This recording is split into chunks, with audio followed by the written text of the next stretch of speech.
Notícias TVI 24. Pensar Portugal é um espaço que abrimos à sociedade em geral, é uma forma de alargar a reflexão sobre o futuro do Estado e do Estado Social. E hoje ouvimos um homem do direito, professor da Universidade Clássica, o professor Eduardo Paz Ferreira, que se mostra ciente de que Portugal perdeu a autonomia de decisão política para mudar o país.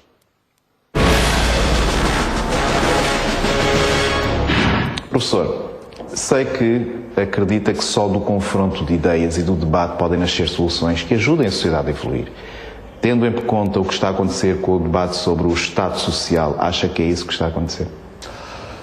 Bem, antes de mais, permita-me que o felicite a si pessoalmente e à estação. Acho que é uma iniciativa extremamente louvável essa, de um debate que não é um debate encomendado, é um debate estimulado por vós mesmos, o que é qualquer coisa de muito positivo. Eu não sei se está a haver realmente um debate sobre a questão fundamental dos contornos e das possibilidades do Estado Social, ou se está só a haver, digamos, qualquer coisa que sirva puramente para justificar o corte de despesa. Porque, ou seja, é uma operação financeira ou é um debate social? Essa é a grande questão. Se, digamos, essa não é a justificação cosmética para uma pura operação financeira. Embora, repare, no outro dia eu lia um professor inglês que dizia que há mais de 35 anos tinha sido convidado pela primeira vez para uma conferência sobre a crise do Estado Social e que desde essa altura era raro o mês que não era convidado. E, portanto, digamos, o debate sobre o Estado Social, que hoje é apresentado em profunda ligação com a crise económica, começou mais cedo e começou também muito por razões ideológicas. É certo que há 35 anos já havia questões demográficas, designadamente, que levantavam alguns problemas. Mas a seu ver, tirando o lado histórico, a seu ver, quais são as grandes questões que deviam estar a ser debatidas e não estão? Do meu ponto de vista, se pensarmos naquilo que normalmente se convenciona designar por Estado Social, e enfim eu tenho a ideia, contrariamente ao que se pensa, o Estado Social português não é sequer um Estado especialmente generoso, e não é um Estado que se concentre muito naquilo que me parece ser o fundamental do Estado Social, que é a proteção contra a pobreza e a exclusão social. E, portanto, eu daria toda a prioridade na revisão, se quiser, do Estado Social ao combate à pobreza e à exclusão social.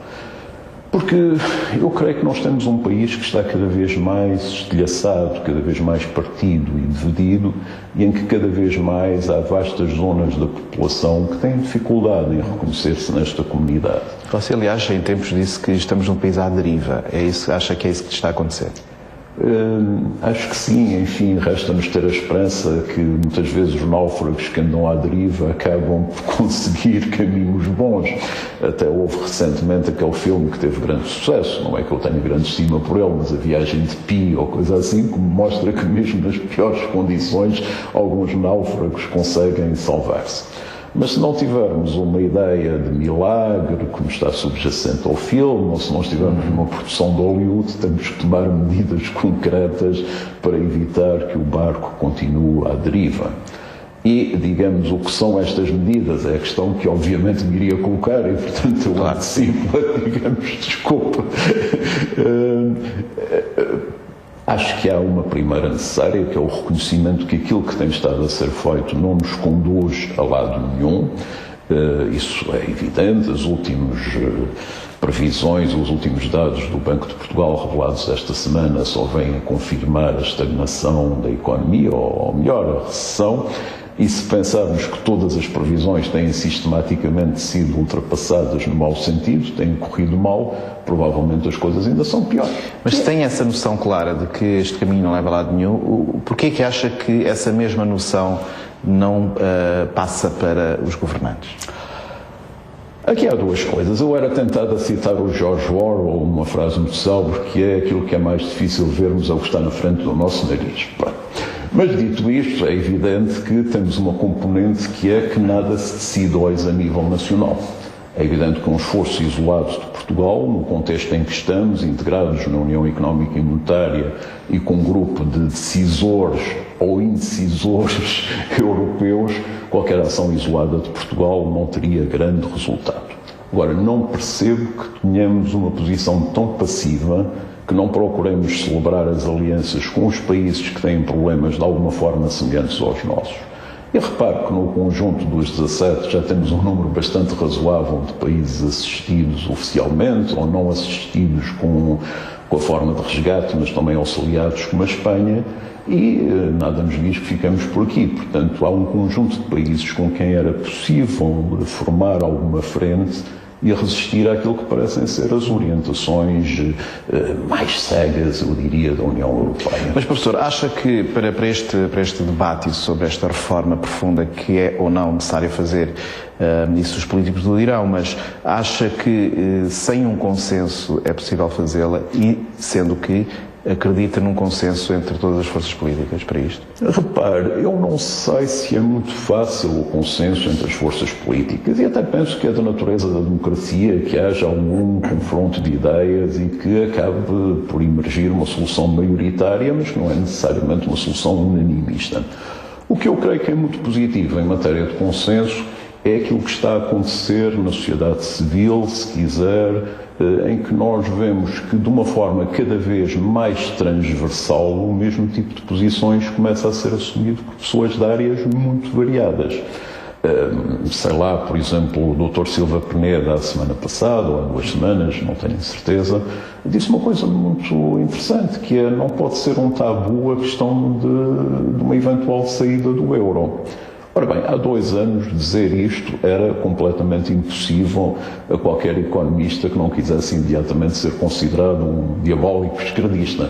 Hoje em dia é o Presidente do Conselho Económico e Social que diz isso. Não diz vamos sair do euro, mas diz vamos encarar esta hipótese. Mas muitas vezes o poder político, de uma forma geral, apresenta o cenário atual como não havendo outra hipótese senão fazer o que está a ser feito. Concorda com essa visão redutora? Como diz, é uma visão redutora com todos os defeitos que têm as visões redutoras. Um pouco aquilo que dizia, não penso que a nível nacional e isoladamente se possa fazer qualquer coisa. Agora, é preciso coragem para afirmar uma posição perante o exterior.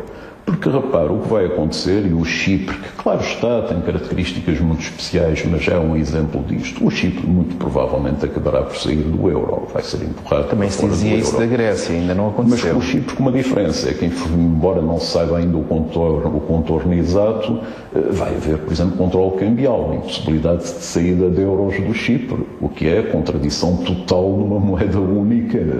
E a Europa não está ela própria em contradição com os valores que a uniram no início? Isso penso que sim, acho que claramente partimos numa ideia de uma Europa solidária em que se procurava atenuar as diferenças entre as diferentes regiões, entre os diversos Estados, para uma Europa que optou por uma divisão profunda, norte-sul, católicos, protestantes, divisão que depois se multiplica no interior dos próprios Estados, se quiser. Por exemplo, em Portugal isso é claro, entre novos e velhos, funcionários públicos e trabalhadores do setor privado, claro. Interior, litoral, podíamos prolongar tudo. E, portanto, esta divisão a que a Europa se está a entregar é a pior coisa do ponto de vista do destino da Europa. Nós estamos habituados à ideia que somos um continente glorioso, os donos isso já não do é mundo. tanto assim. Isso já não é tanto assim. Começa a não ser mesmo nada assim.